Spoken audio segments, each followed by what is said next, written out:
All right, all right. Hey, we just want to welcome everybody this evening. I am so excited for our discussion and our panel guests. And I just want to welcome all of our viewers and those of you that are joining us, not just from New Jersey, but across the country, just to celebrate Black History Month. At Dunamis Life, we're about not just power, but empowering people. And so we want to kind of have a conversation, a real conversation, one that's authentic, relevant to the space and the conversation around historically Black colleges and university. And so joining with me, we have a lot of guests here that I am fortunate to know. One of the things I've come to find that I'm favored by who's in my 5-5 or my top, my contact list is a key indication of the mindset that I hang out with. It's a key indication of the direction my net worth is going in. It's the key indication of my wealth. So who you hang around, you tend to become more like. You tend to influence and be influenced by. And so I just want to welcome our guests. We're talking about HBCUs, historically Black colleges and university. And so I'm going to ask our guests to introduce them. We're good friends, known each other for a while, but I don't want to, in the case of being too humble, not to recognize and to celebrate the accomplishments of the people that are here. We have several PhDs, more than one, and we have people with graduate degrees and who have gone on to do some phenomenal things. So I'm gonna start with Miss Monique, and then we're gonna go around this way and let everyone introduce themselves, and then we'll take it from there. No problem. Hi, everyone. I'm Monique Ofori. They call me Mo. Back in the day, I was Monique Price, my maiden name. But I want to let you know that it's a great thing to be a product of an HBCU. And I am from Miami, Florida, the inner city. But I had a passion to be an engineer when I was young. And so I ended up going to Clark Atlanta University and studying physics. Then I went to A&T and North Carolina A&T State University, Aggie Pride. And Aggie Pride. And I ended up doing mechanical engineering. And I am so grateful for that experience because at A&T, we've produced so many engineers, the most engineers and with PhDs. And I went on to do graduate work to continue my graduate work at GW, George Washington University. But living in this area in Northern Virginia, I just want you to know that there is a great alumni population for A&T. And it's good to see that all the HBCUs, whether Howard University, whatever, that they've gone on to produce such great wealth of engineers. So I'm promoting engineers because that's who I am. And at OSD, I lead the area of modular open systems approach, system engineer modernization. We're at the Undersecretary of Defense for Research and Engineering. And I just want you to know that God can do great things, but you have to put that first foot forward. And so, yes, I'm a child of God, but I'm God's engineer. And I'm glad that he placed me in a position to bless others.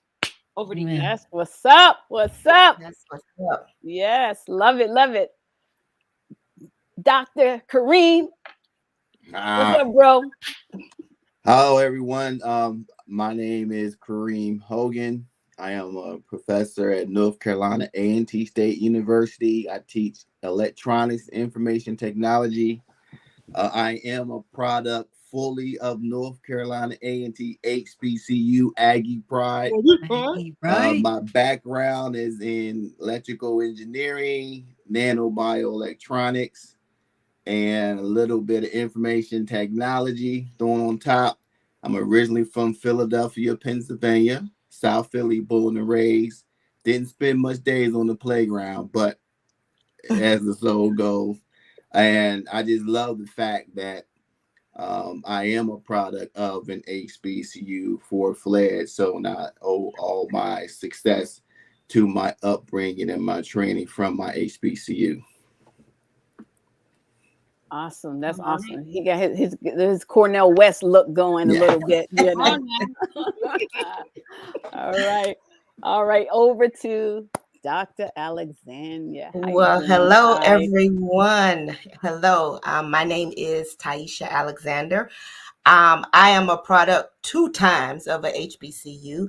I have my undergraduate from South Carolina State University, Bulldogs, and I have a master's and PhD in electrical engineering from North Carolina A&T State University. Aggie Pride. You right. Um, and right now, Monique and I are actually colleagues. We actually support the Office of the Undersecretary of Defense for Research and Engineering. And so I work in the area of digital engineering.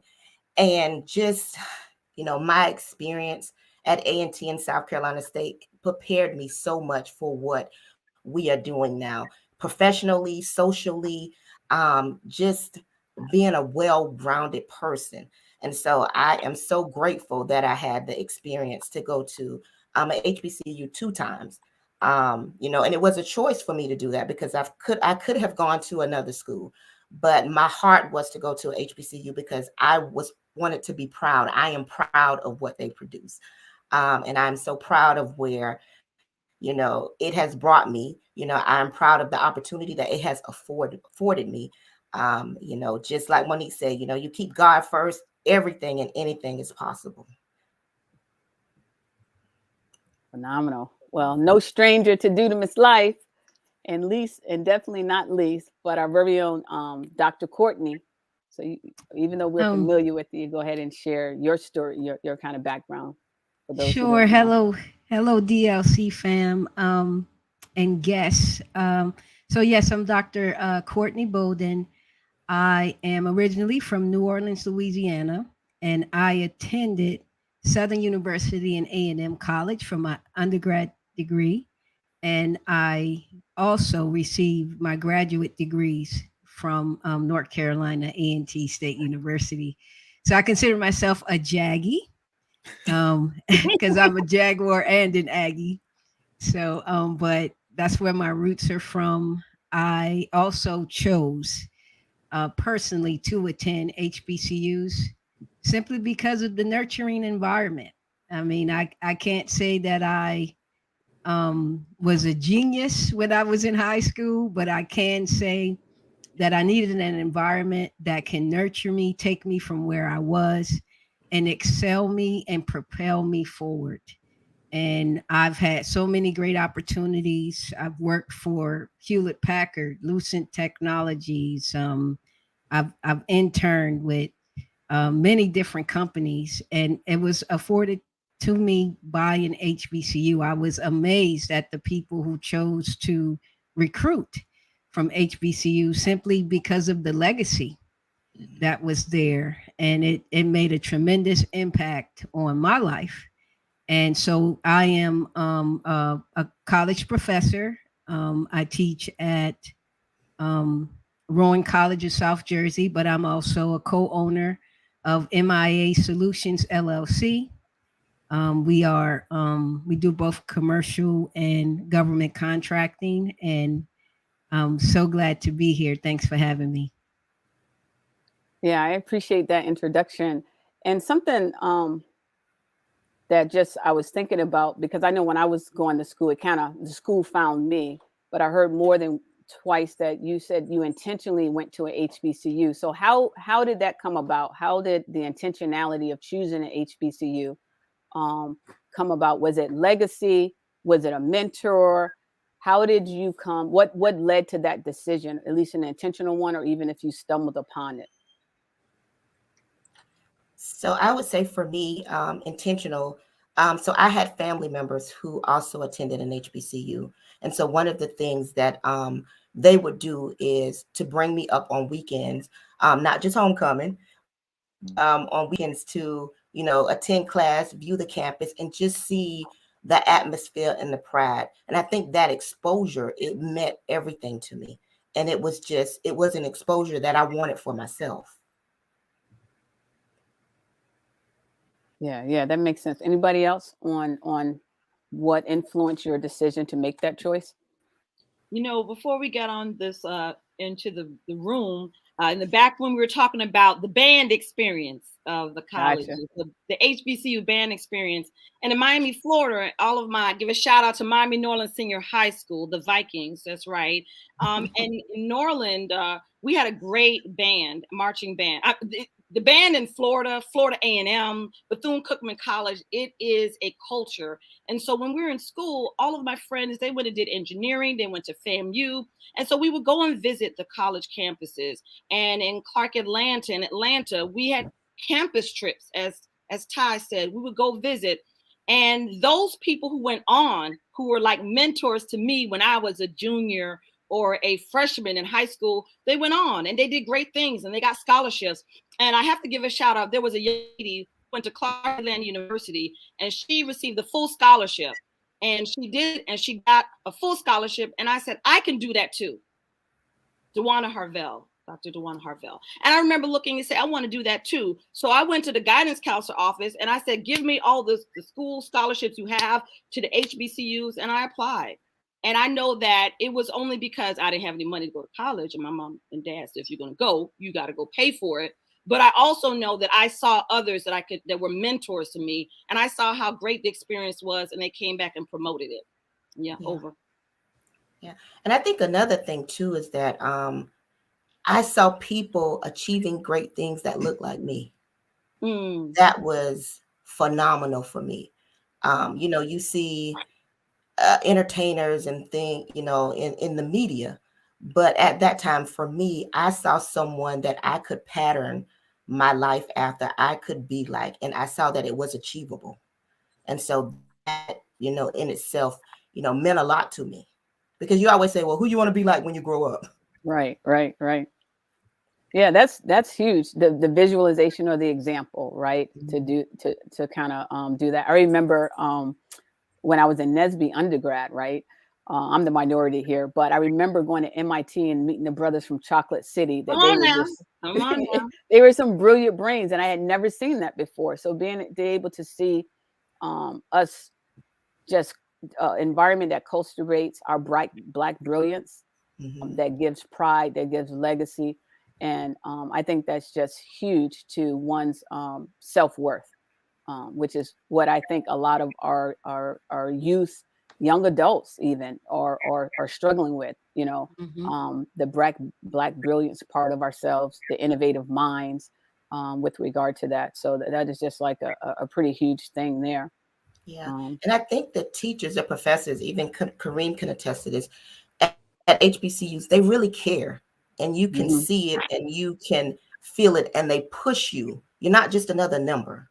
They push you to succeed. They want you to succeed, and they go above and beyond to make sure that you succeed. And you don't get that at every university. In some universities, you're just another number. Yep. Yeah. I think for me, my path was a little bit different. Growing up in Philly, before I moved down to North Carolina, I didn't know anything about HBCU, nothing. Only thing I knew was the streets of Philadelphia, and it was time for me to go ahead and move. It was a little bit rough, but I grew up in a time where it was very pro-Black, and I was proud to be Black, proud to be intelligent, and Philly, just tapped out. So when I moved to North Carolina and discovered HBCU, I actually waited. I applied to A&T and North Carolina State University. And North Carolina State University sent me a reply back. And I was like, well, I'm waiting on A&T. I'm waiting on A&T. And, that's like I was waiting on the Lord. I was, Lord, this is where I want to come. So, and I waited on A&T. On the left side of the altar. Yeah, when they sent me my acceptance letter, that's when I discovered the HBCU. And it made me feel more like home, because I had a sense of my Blackness there, that my Blackness was great on the academic level. And it was like they said, it was other folks that looked like me doing the thing, having a good time, and the Blackness just grew. So I just got a lot of pride in myself, and it reminded me of home, because I love my city to death. I love Philly. So it was just like, man, this was a piece of Philly here down in the South, surrounded by an area where people didn't appreciate folks that looked like me, Right. especially had a higher education. It was such rich history here that I wasn't going to find at NC State. I wasn't going to find at the MITs, even though they were supposedly top institutions. But we have a top institution as well. Just because you may not hear about it or see it, or it's not pronounced on social media as much as the other institutions, but these are very high level, high intense, academically research and all that institutions. Awesome. That's phenomenal. Courtney, do you have anything on your Well, how what influenced you? yeah, I mean, actually, I applied to a number of colleges, was accepted to MIT and a couple of other colleges, and I, uh, I mean, I didn't have the money to go to those. I did receive like a partial scholarship to MIT, but I had several opportunities to go to schools in Louisiana because they had what they call the TOPS program. And so I received a few scholarships in Louisiana. And I mean, there's some great, you got your Tulane University, you got Louisiana Tech. But I met up an individual who graduated, who worked for NASA, and she graduated from Southern, and I was just so impressed with her. She was an electrical engineer for NASA, and I was like, "Hey, I'm going wherever you went. That's where I'm going to go." And so that impacted me deciding to go to Southern University. Yeah, that's cool. Yeah. You know what I find out? The MIT, just so y'all know, they recruit students from A&T. I didn't know that, but they To recruit transfer? students. Yes.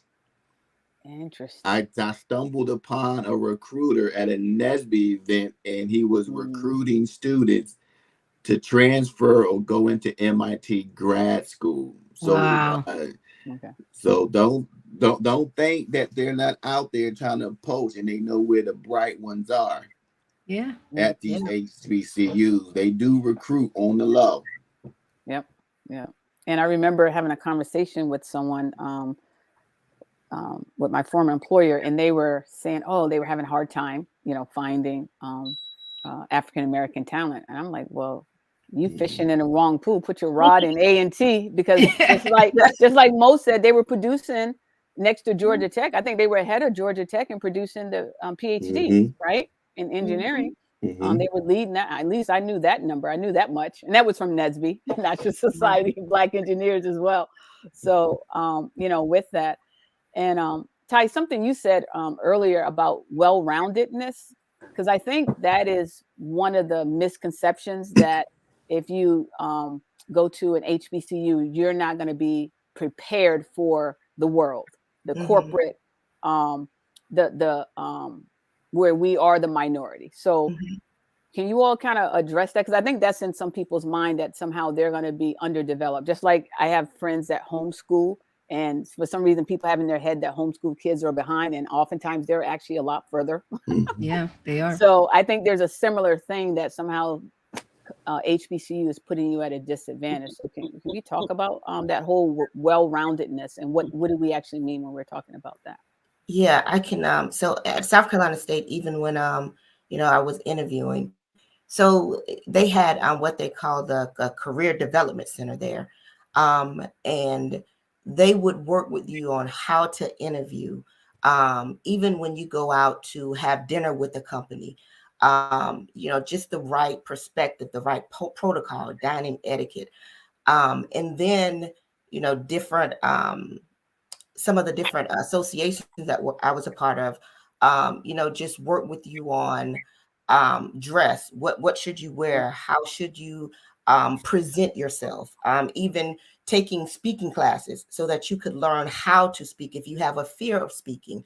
So all of those things were actually in place for me in undergraduate, and it just prepared me so that I could be comfortable as I stepped into corporate America. I did not have a complex. I did not feel like I was inferior. I was equal to everybody else who was there, and I had a right to be at that table.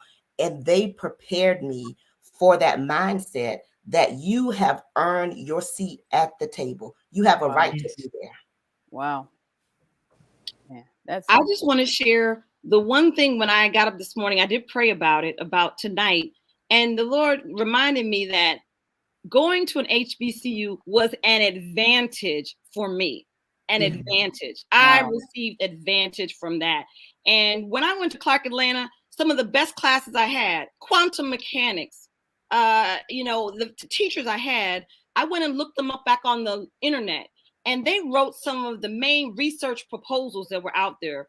Dr. Ronald Mickens, my professor at A&T, Reggie Pride, Dr. Frederick Ferguson, got research grants for the Center for Aerospace Research. And he brought so many students through his research and writing and grant writing. And so a lot of that helped prepare me. Those scholarships and fellowships that I received, they had additional training other than the technical training, right? They made sure that you were a group. They made sure that you were able to go out there and get internships at Penn State, at the Center for Ultra Optical Physics at University of Michigan. Like, all of the advantages I received, it was because the teachers and the students wanted to make sure that we all excelled. And outside of that, I do want to make a mention that, I'm so glad we've got a professor on here, because when I was at Clark Atlanta, my professors, they were renowned for what they did in the community. And if you go to Atlanta, you will find Spelman, you will find Morehouse, you will find all of these great institutions where they make sure students can go and take classes at other majority institutions and share the wealth so that you come out well-rounded. And I would have to say it was an advantage for me. Yeah. An advantage where I'm at right now. Yesterday at Engineers Week, Dr. Jarrett Riddick, who is the principal deputy for autonomy at where we are at the Undersecretary for Research and Engineering, he spoke. And he talked about it was an advantage for him to go to Howard University, and the 7 people that was a part of his HU7, they're now leading research, and they are directors and vice provosts because they had a team, a network. Yeah. And I would even say one thing for me at so even starting as a freshman, so most time when you're a freshman in college, the first summer you want to go home because you miss home, you miss your family. But one of the things the Career Development Center did for me every year until I graduated, every summer they sent me someplace different to work. So I got exposure working for the FAA, working for Ford Motor Company, being in DC working. So it gave me, even as a college student, not just money, but exposure to work in different environments and be comfortable in those environments and see how those environments operate, so that when I do graduate and go into those environments, it's not foreign to me. Yeah. I know for me, as far as being well-rounded, man, the HBCU experience, you just can't beat it. The preparation that we go through, and I can say now I'm on the other side as a professor. Part of that experience is what led me to want to be a part of that engine that was producing, these bright minds. And I see now, because of the inherent nature of an HBCU, well-roundedness is built in, because now I'm on the other side. I see all the work that my teachers, my professors, the staff that was going into preparing us on purpose, making sure that we were ready, making sure that we were prepared, time management, making sure we were well versed and knowledgeable about the stuff we talked about. I tell my students now, you will not leave here and embarrass yourself or us. And I hear the mentality, and I hear myself repeating my professors, and like this is it. It's just that undertone of we will make you strong. We That's will make you better, and we will come out on top better. And that's just inherent in the nature of the HBCU. So when I went on, I had an internship pretty much every summer. right. I've sat in rooms with CEOs, managers with the same confidence as an intern as I do now, just as, as a professor. And it's not because it was any arrogance on my part, because I tell my students my story. I was like, I used to bust out in sweats and stutter when I was young. So for me to come this far and be a professor, and I helped them to see how an HBCU did this and grew me from where I was to now, to where you can't not put me in front of folks. Where before I was like, oh Lord, I got to get up and talk. But that growth, it was just like, you have to be great. You have they set that in you. You have to be great just because. And I think that's inherent in the nature of the HBCU, is to grow you and be well rounded, and for you to come out feeling great and to be proud of who you are, and especially what you look like. Because sometimes, they try to diminish that by your look, What you color say. of your skin, that you're not on top until they hear you speak out your mouth. And that's one thing at HBCU.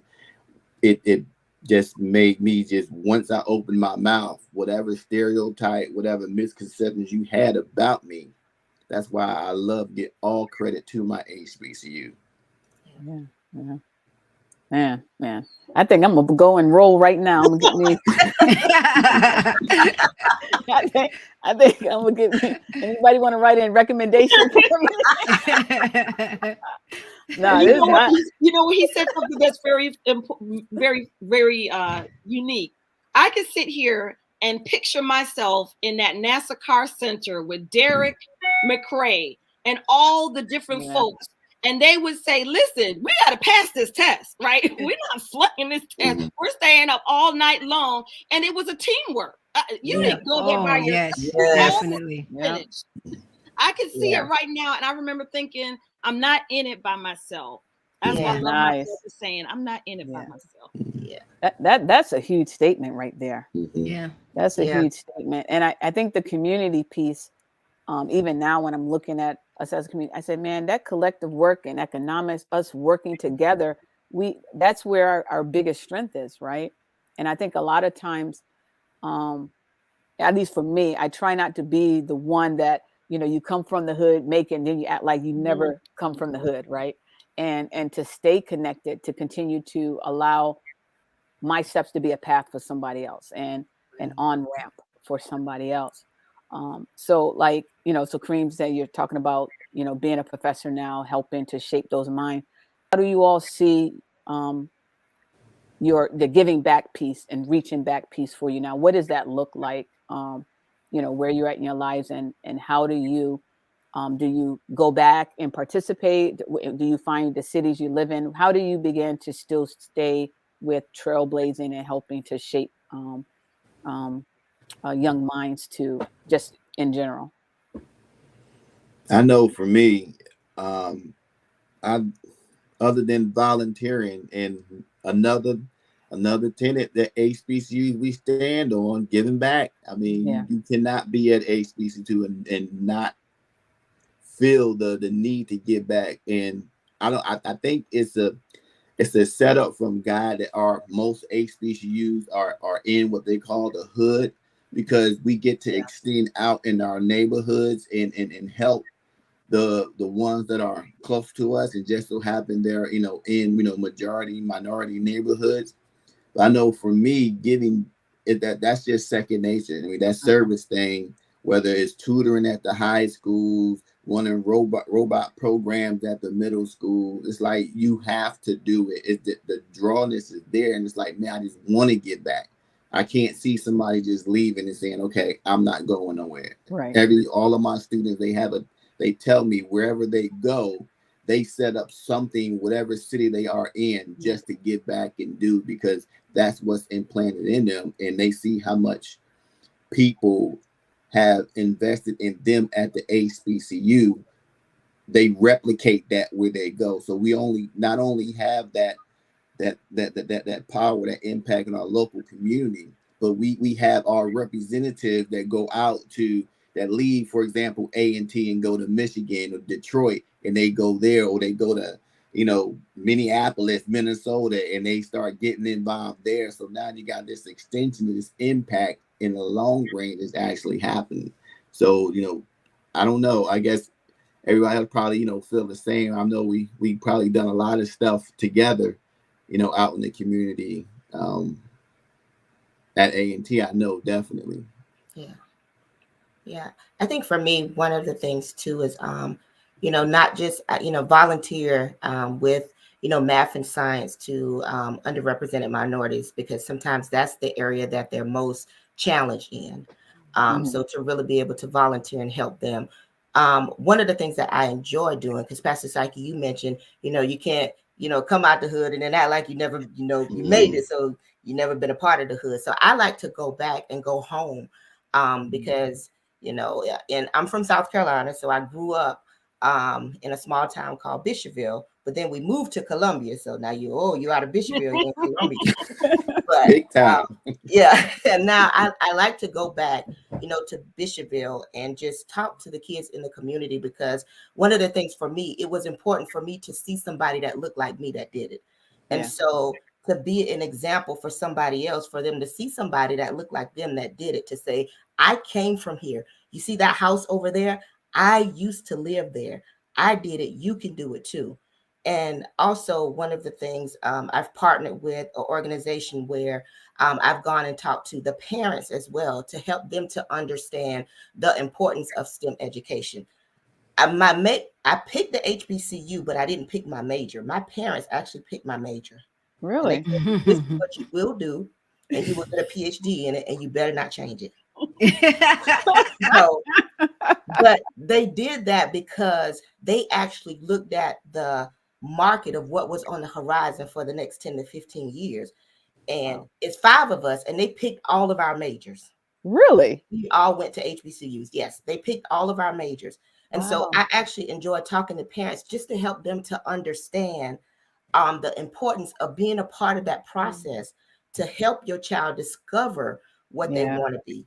Because a lot of times, we come out of high school, you pick something because it got a fancy name, not because it's going to be a career. So, those are some of the things that I've been doing to help not just the younger individuals, but to also help the parents to understand why it is important that you have a role in this as well. Yeah. That's huge. See, I'm not that bad with my kids, See? No. You really not. And I love how you brought it up, Ty. I we talked about this too. It's a small world. So, Pastor, you were in Rochester, right. And you were in different places. We were there. It's a small community. And so when you get there, you got to bond with those engineers that you work with and go to those local schools. And I remember we bonded, went to the high schools, you volunteer, you teach, and you grow as an individual. So I love how you said that, Professor. Hey, we got to go and give back. And now I have a real passion for those college students that are trying to make some decisions. And I think all of us have to make sure we encourage them to stay with STEM, not to get out of it. Your nieces, your nephews, your sons and your daughters, when they come to you and they start asking questions, encourage them to keep on doing it, because it's so easy for them to want to give up. And they've got to have a champion in their corner. And I realized that vocational training that help to continue on is not as prevalent as it was before. And that's where we are, to raise this next generation. And we want them to be engineers, and we want them to be scientists and mathematicians. Absolutely. And I actually come to find when talking to the youth, sometimes they really don't have a good grasp or understanding what the careers are in STEM. So, they say, I want to be a doctor, I want to be a lawyer. But when you say, well, what about STEM? What about science, mathematics? They really don't have a good grasp on what are some of the careers that I could do, that I like doing, that fits with my personality. And so just even talking to them and helping them to discover Like my nephew, he likes making, video games. So just helping him to understand how engineering fits into designing video games and how you can have an engineering degree and still do that. Right. Yeah. And I think giving them direction, right? Giving them vision, because so many other things is trying to paint their canvas of their life. And so we might as well not be shy about, hey, this is an option, with regard. And I'll just put this out there. We need more girls. Every time I go get a mammogram, I said, we need more girls in STEM to design a new machine. You hear me? Come on now. Let's talk about the code. I'm going to go recruit a kindergartner, right? Tomorrow, I'm going to show you a picture. I'm going to go to the elementary school and I'm going to say, you know what? You shall design a new mammogram machine. You won't even know what it means. Sorry, Professor. It's too cold up in there. Ain't no woman design that. I can't say I feel y'all pain, but I heard it's not good. You heard. I got a wife. Look, my wife and 3 girls. Come on now. Yeah, I was like, but that brings up a point. This is a word that you're going to hear. And first, I want to give a shout out to my mentor and advisor and friend, Dr. Eric Cheek. He is the sole reason why I am in engineering education at this moment. Coming out of industry, gone through undergrad, but he provided what I needed for self-efficacy. That's a big term, especially in the research area about STEM and STEM learning when we're doing our proposal, self-efficacy. And I see my place, how I benefited from seeing other people that look like me in order for me to say, I can do that. Yep. From the homies in the hood, when I go back to say, hey, I was a knucklehead running the streets just like you, all the way from the juvenile camps to the freshmen in high schools and middle school, that it was always somebody I can look towards and say, I want to be like them. And at each stage, we play our part. And now at this moment, we play our part to say, look, young person, young brother, young sister, you can do this too. Yeah. I did it. I came from where you come. I went through the same thing, born and raised in the projects. You can do it too, because when the world telling you can't, I'm letting you know. I'm not just feeding you soup. When they see that, oh, you look like me, and you grew up in my neighborhood. Yeah, like how you say, I just live in that house right there. I take my kids back home to Philly, the projects I grew up. It's going down as they build condos, but they see, look, you can do this, you can overcome, you can persevere. And now going through the HBCU, you're surrounded by examples of self-efficacy where you say, okay, I can be that engineer, I can be that doctor, I can be that great writer, I can be that. And now that empowers you as a young person. It empowered me, because I wasn't thinking about teaching until I came into an HBCU, saw Dr. Cheek, another light-skinned brother. I said, I'm going to be a light-skinned brother to have a comeback like this, man, because he was tight, and I just love that. And I said, I can't wait to get out of the industry and retire so I can go teach. Lord be it, he made it happen for me, and I'm here teaching now. And to him, I give all the credit, because I saw it in him, and I saw it. He can do it, then I can do it too. Yeah. Man, that's huge. What do you all think about the significance of Mackenzie Scott's donation? Like, considering the pandemic, COVID, and like for the HBCU to get like $10 million, $20 million. In some ways, it could have been a lifeline just because of the timing and the season that it happened, that she started donating. But what do you guys thought on that financial support, and kind of, it's significant for her to give, but kind of be the recipient, what that type of resource or gift donation can do for a school. When we think about some of the areas where some of the school needs some renovations or different things, or be able to pay for professors, or have, what do they call them when not a visiting professor, but you can get, like, Felicia Rashad now is at Howard, right? When you start seeing that type of movement, I don't know if it came out of the money or not, but it definitely increases the capacity of the school. So let's talk about that, because a lot of the HBCU, they may not have as big of endowments as other schools and things like that to work with. So what are you all thoughts on that?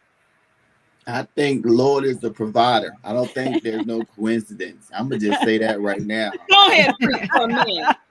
Every HBCU I know is there's some undertone of spirituality going on, and I just thank her for being obedient. And writing that check. Bless the Lord, bless her. And being, and like I said, it comes. He's always on time. And with the HBCU we were going through with the money, it's an investment. Yes. And I'm glad she has vision enough. I like the way you put that. An investment. We're going to invest in, whether it's in scholarships, whether it's in infrastructure, buildings, people, professors, whatever. It was an investment, and that's what I look at it as. People who see the vision and invest, and they see the value. That's the thing. You can throw your money at places where money is not needed and the value really isn't there, but when you see that you're getting dollar for dollar more in the return, in the people equity, in the production of the students that are coming through these HBCUs, that's just a blessing. And like I said, I just thank her for being obedient. It's a vote of confidence, right, in those institutions that they're putting back into the community. And I remember in the 90s, the Oprah Winfrey's, those who were given the Dr. Janetta Coles, those college presidents that were going out and campaigning and saying, if you give to these students, I'm telling you, we have some quality women that will go out and represent our community. And it takes us to brag on our graduates, brag on our institutions. They're worth it. And, God, you give me the money, I will give it back to my university. I will make sure that we're bragging and boasting on our students. And as you said, you got to invest in what you have. It's yours. It's your community. And I think it's awesome. Vote of confidence. I vote of confidence for that HBCU. Aggie Pride. Yeah. And man. Go ahead, Courtney. Yeah, I feel like Mackenzie gets it.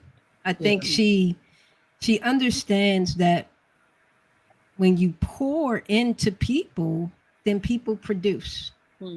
And even the schools that she chose. I mean, she chose A&T, she chose, Spelman and Morehouse, and she chose many community colleges. I mean, she outdid herself in community colleges, places where Native Americans were, being supported or underserved, rather. I think she understands that we're all in this together. And if we can contribute to our neighbor, it's going to make all of us better. Yeah. And it's definitely a significant investment, as Kareem stated, in our society. We're neighbors. We live right next to each other, right? You may try to go around me, but you're still going to have to see me. So why not just make it better for everybody? And I think she gets it, and I greatly appreciate her being obedient. Yes. And I look forward to following in her obedience as God pours out the millions upon my life. Hallelujah. I receive it. Yes. Amen. Go ahead and have church. Come on, let's get it. Right. You can donate to TA University over here too. I got you, girl. I got you. I think people just need to know under-resourced does not mean undervalue. Exactly. If you provide the resources, then you can expect the same, if not more, of an impact. And if anything, because you're providing resources to places that are normally, from a societal standpoint, under resourced, you'll probably get more of a return.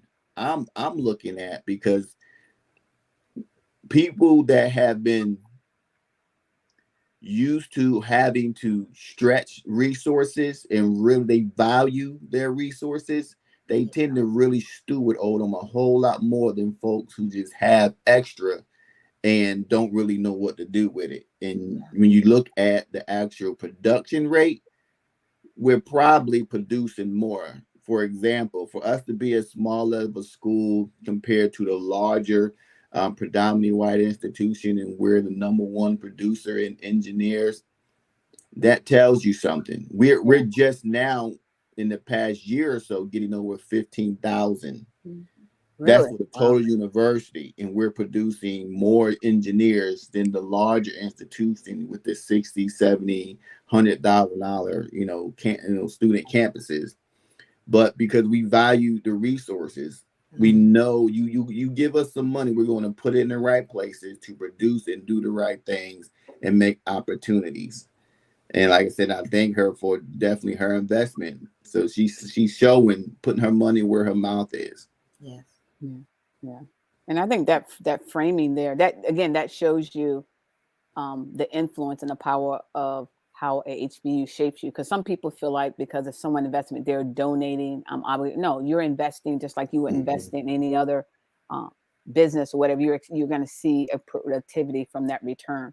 And so that just because I think the framing is huge. I think the way you see or the perception of things is huge. I don't know why all of the time if someone invest in us, it looks like it's a handout versus a hand up or an investment, right? It's like the perception is very biased in some ways.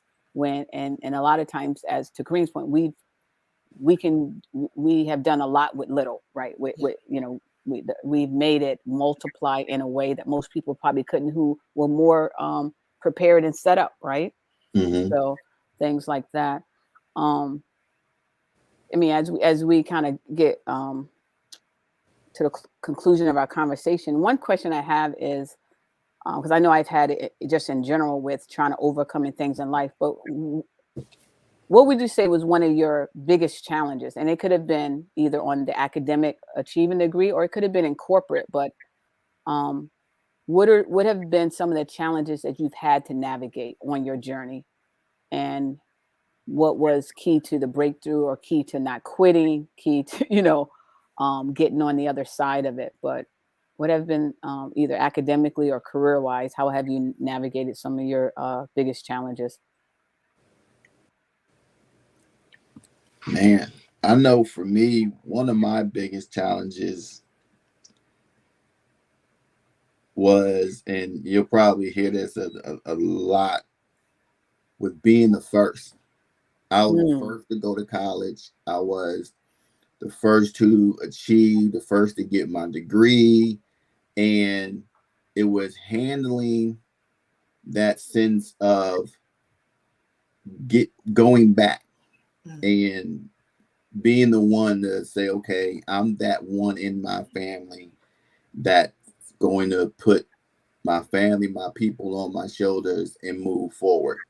Because growing up poor, being the first one to make it, my whole mentality is, I gotta get my mama a house. We're gonna move out the hood. We're going, and it's just like just carrying that load and responsibility, but staying focused.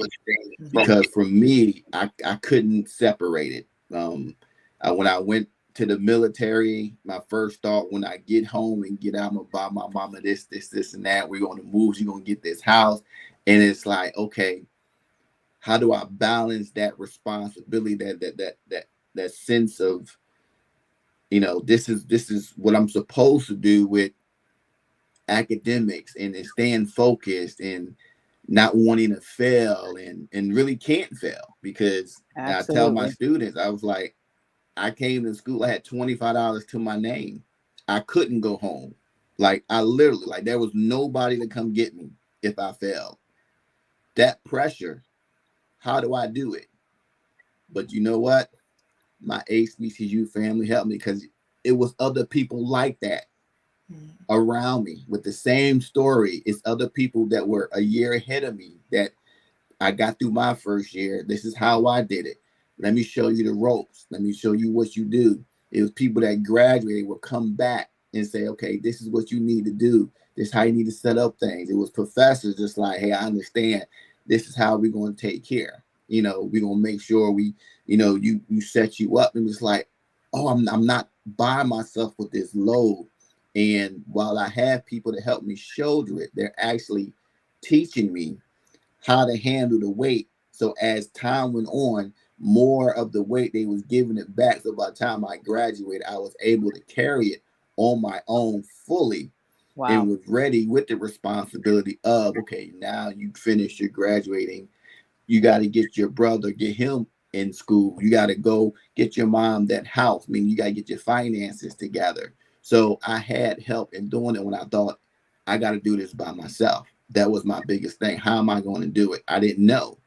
I didn't grow up with those skills and those resources, but I had them at my HBCU, and everybody was more than open and willing to share because we were all in it together. Yeah. I would say one of the challenges that comes to mind for me kind of stems on what Kareem's saying about being the first, but also living up to the expectation that is set before you. Because being the first to, have a PhD in the family.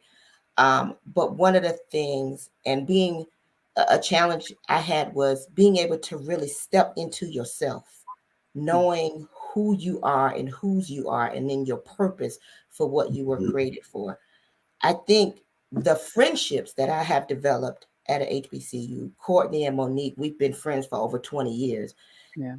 People like them, they have helped to encourage, to carry, to be there, to help me to walk into this journey and purpose that is before me. And so just really understanding, how to walk into your own, and living up to the expectation, but knowing that you can do it and you deserve it. And then having that family around me that I developed at the HBCU to really corral you and encourage you and pray with you and just be there for you with whatever you need, has been phenomenal for me. Amen. I know one of the things I greatly, greatly, greatly appreciate about attending an HBCU is the diversity of Black folk.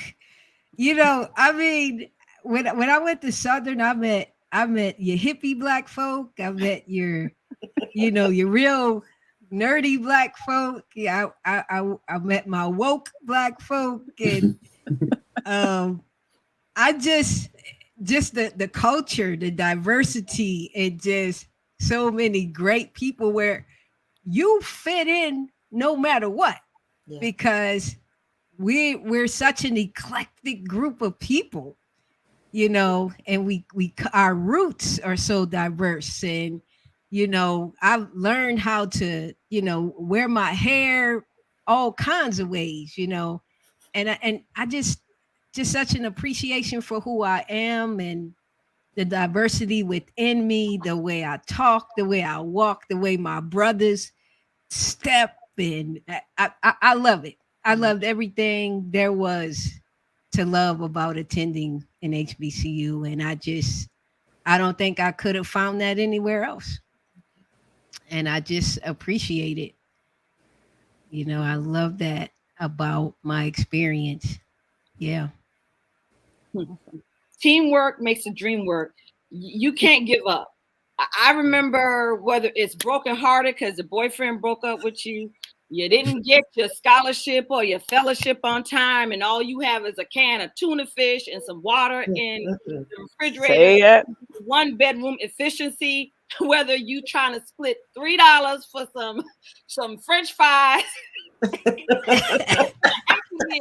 right? You're in it together, and Yeah. I remember you can't give up. You're Yeah. that is your team. That is your tribe.